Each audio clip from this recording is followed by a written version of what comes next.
Sorry তোমার মন্তব্য শুনি আমার এটা কাছে নিয়ে। মনে হয় না যে মানে Sheikh Hasina is at a situation যে ওখানে মোদির আশ্রয় থেকে she will start a riot against মানে অ্যান্টি আমেরিকান সেন্টিমেন্ট সে শুরু করবে। হুম, হুম, তো এজন্য সে cautiously এটার ব্যাপারে ক্লারিফাই করতেছে। আর তার অধিকাংশ টাকা-পয়সার ছেলে সন্তান-টন্তান সবাই আমেরিকাতেই থাকে। So hmm, hmm, hmm, it's could B.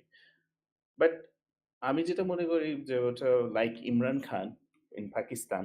Imran Khan hmm, পাকিস্তানে এখন আমরা যদি রিসেন্ট ডেভেলপমেন্ট গুলা যদি দেখি, আ ইমরান খান চলে যাওয়ার পর যে গভর্নমেন্ট আসছে তারা আনপ্রেসিডেন্টেড পাওয়ার দিতেছে তাদের হুম, হুম, প্রো আমেরিকান আ আ যে গভর্নমেন্ট আছে পাকিস্তানে।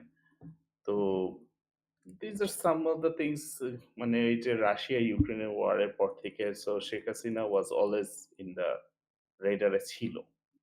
আচ্ছা, বাট আচ্ছা। আমেরিকা ওইভাবেই ইনভলভ নাকি is a I don't know.